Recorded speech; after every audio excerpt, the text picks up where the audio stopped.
Hello everyone, a very good evening to all of you. स्वागत है आप सभी का हमारे ऑफिशियल यूट्यूब चैनल पर।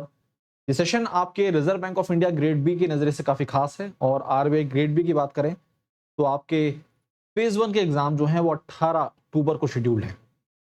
इस नज़रिए से आपके पास समय बहुत कम बचा हुआ है और आपको जनरल अवेयरनेस की बात करें तो जनरल अवेयरनेस आपके एग्जाम में बहुत बड़ा रोल प्ले करने वाला है, क्योंकि 80 क्वेश्चंस वहां से पूछे जाएंगे और पिछले जो रिजल्ट्स हैं उसके आधार पर देखा जाए तो फेज वन में इतना कट ऑफ भी नहीं जाता है। तो आप सभी साथियों को पता है कि आज का सेशन जनरल अवेयरनेस में कैसे आप मैक्सिमम स्कोर कर सकते हैं और कैसे अपने RBI grade B phase one के एग्जाम को क्लियर कर सकते हैं, इस पर फोकस्ड है। सेशन की शुरुआत करते हैं फटाफट। देखिए, ये आपके एग्जाम पैटर्न जो है उससे संबंधित जानकारी है। इंग्लिश और न्यूमेरिकल एबिलिटी जो है वो 30 क्वेश्चंस आएंगे, 30 मार्क्स होंगे, 25 मिनट्स आपको मिलेंगे। रीजनिंग स्कोरिंग है, 60 मार्क्स की रीजनिंग होगी, 45 मिनट्स मिलेंगे आपको।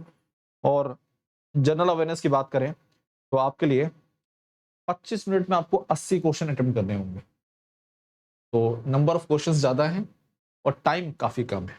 प्रिपरेशन अच्छी होगी तभी आप स्पीड से क्वेश्चंस को कवर कर पाएंगे। और कैसे आप इन 80 क्वेश्चंस को रीड करते हैं और उनमें से जो क्वेश्चंस आते हैं उनको अटेम्प्ट करते हैं, ये देखने वाली बात होगी। कई बार क्या होता है कि आप इन 80 क्वेश्चंस को रीड ही नहीं कर पाते। आपकी स्ट्रेटजी कुछ इस प्रकार की होनी चाहिए, जो बहुत लेंथी क्वेश्चंस हैं जो आपको बिल्कुल समझ नहीं आ रहे हैं, उस पर आपको समय नहीं देना है। आपको फटाफट क्वेश्चंस जो आसान हैं उनको अटेम्प्ट करते हुए आगे बढ़ना है। जिनमें ज़्यादा सोचना पड़ रहा है उसके लिए आपको समय देने की जरूरत नहीं। आपको 80th क्वेश्चन तक पहुंचना जरूरी है, क्योंकि कई बार होता है कि एट द एंड बहुत आसान से क्वेश्चंस होते हैं और जहां हम नहीं पहुंच पाते हैं, ये दिक्कत वाली बात होती है। तो कोशिश इस प्रकार की आपकी स्ट्रेटजी होनी चाहिए कि आप 80 क्वेश्चंस तक पहुंच पाएं, देख पाएं और उनके आधार पर जो आसान क्वेश्चन है उन्हें सबसे पहले अटेम्प्ट करें। जो लेंथी क्वेश्चन है उन्हें थोड़ा सा स्किप कर सकते हैं, जिसमें कंफ्यूजन है उसे स्किप करना जरूरी है।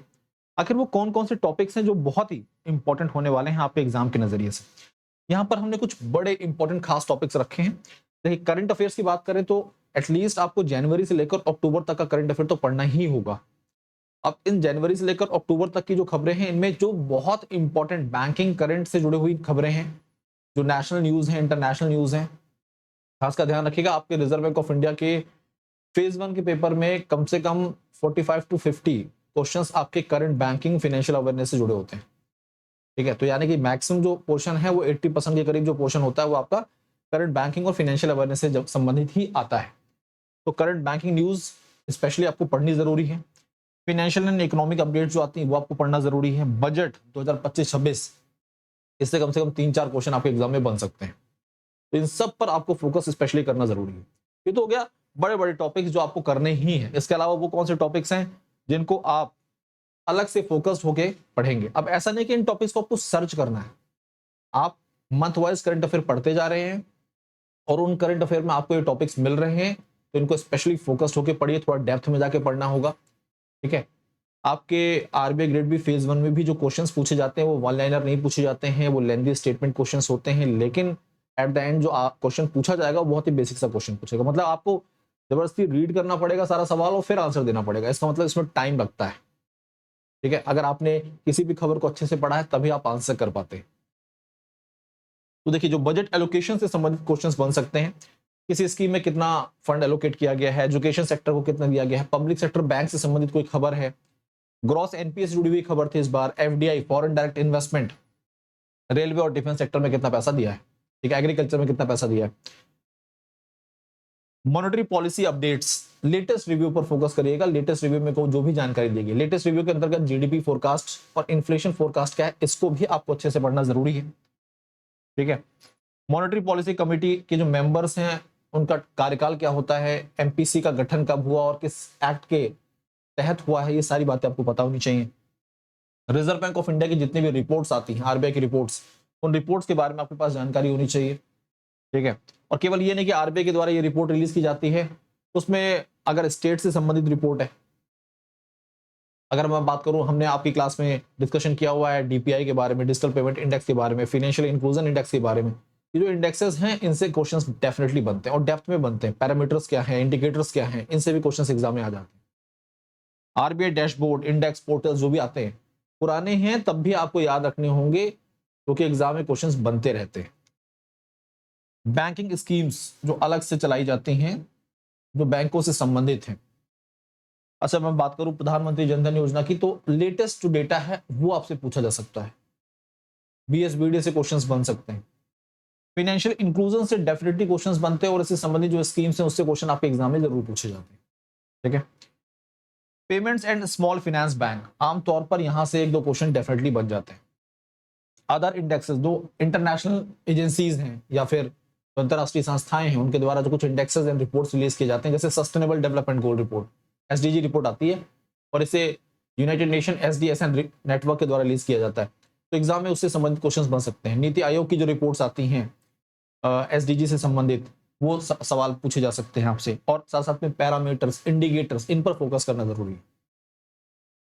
World bank, IMF, ADB, ECB, European central bank, इनके द्वारा क्या एस्टिमेट बताया गया है जीडीपी का, और कुछ स्कीम्स हैं, कुछ फंडिंग एलोकेट की जाती हैं, अलग अलग स्कीम से संबंधित पैसा एलोकेट किया जाता है देश में। ठीक है, तो अलग अलग स्टेट्स को फंडिंग प्रोवाइड की जाती है एक बार, तो वो खबरें भी आपके एग्जाम का हिस्सा हो सकती हैं। तो ये वो टॉपिक्स हैं जो बहुत ही खास हैं, बहुत ही इंपॉर्टेंट हैं, इनको पढ़ना बहुत जरूरी है। अब बात करते हैं आपके लिए बैचेस 2026 का आप टारगेट कर रहे हैं आरबीआई ग्रेड बी, उसके लिए आपके लिए बैचेस उपलब्ध हैं हमारे प्लेटफॉर्म पर। बहुत ही जबरदस्त टीम है, बहुत ही इफेक्टिव हमारे रिजल्ट्स रहे हैं, और पिछले बैचेस के रिजल्ट भी बहुत अच्छे रहे हैं। तो आपके लिए साथियों यहाँ पर जो बैच है वो है इस समय 2299 की कॉस्ट में, 2299 की कॉस्ट में आपके लिए बैच उपलब्ध है। और इस बैच को आप कैसे एक्सेस कर सकते हैं इसके बारे में मैं आपको जानकारी दे देता हूँ। तो किस तरह से आप इस बैच के साथ जुड़ सकते हैं इसके बारे में आपको जानकारी दे देता हूँ। देखिए, सिंपली आपको क्या करना है, आपको जाना है PW ऐप, वेब पे जाइए या फिर मोबाइल ऐप पे जाइए, अपने मोबाइल नंबर से लॉगिन करेंगे आप। सिंपली जाइएगा, आप बैचेस पे क्लिक करिएगा। जैसे बैच पे क्लिक करेंगे, यहाँ पर देखिए कॉर्नर में आपको सारे आइकन्स दिए गए हैं, तो बैच वाले आइकॉन पे क्लिक करना है आपको। समर्थ आरबीआई आपको एंटर करना है। जैसे आप समर्थ आरबीआई एंटर करते हैं, आपके सामने Samarth RBI grade B foundation batch 2026 phase 1 and 2 ये ओपन हो जाता है। तो 2299 में बैच उपलब्ध है। रेगुलर और प्रो प्लान ये दोनों उपलब्ध है। रेगुलर प्लान का मतलब है कि केवल आपको ये बेनिफिट्स मिलेंगे, आपको लाइव क्लासेस मिलेंगी, रेगुलर बैच के अंतर्गत क्लास नोट्स मिलेंगे, हैंड रिटन नोट्स मिलेंगे, chapter wise quizzes, mock test, 24x7 doubt solving session, monthly current affair magazine और डीपीपी सॉल्यूशन। ये सारी चीजें आपको 2299 की कॉस्ट में मिलती हैं। अगर आप प्रो प्लान पे जाना चाहते हैं तो प्रो प्लान में ये जो फीचर मैंने आपको बताया ये तो मिलेंगे ही, लेकिन इसके अलावा आपके पास द्रोणा बुक जो 6 सेट ऑफ बुक्स हैं वो मिलती हैं, टेस्ट पास मिलता है, बैंकिंग खजाना, बैटल ग्राउंड, मेंटरशिप सेशन मिलता है आपको, इंटरव्यू बैचेस मिल जाते हैं, पीवाईपी बैचेस मिल जाते हैं, इनफाइनाइट प्रैक्टिस क्वेश्चंस मिल जाते हैं। ये सारे नए फीचर जो है आपको प्रो प्लान में मिलते हैं, और इसकी कीमत जो है वो 3799 है। ठीक है, तो अगर आप रेगुलर प्लान पे जाना चाह रहे हैं तो बाय नाउ पे क्लिक करेंगे, और बाय नाउ पे क्लिक करते ही आपके सामने ये पेमेंट ऑप्शन आ जाता है। तो 2309 में ये बैच उपलब्ध हो जाता है। वैसे 2299 है, इसमें आपके कुछ चार्जेस जुड़ जाते हैं, फाउंडेशन डोनेशन जो है 10 रुपए का, और इस तरह से आपकी जो कॉस्ट 2309 हो जाती है। आप प्रोसीड टू बाय पे क्लिक करेंगे। ठीक है, वो भी ऑप्शन है आपके पास कि आप डोनेट करना चाहते हैं कि नहीं करना चाहते हैं। तो इस तरह का ये पेमेंट ऑप्शन आ जाएगा। आप पेमेंट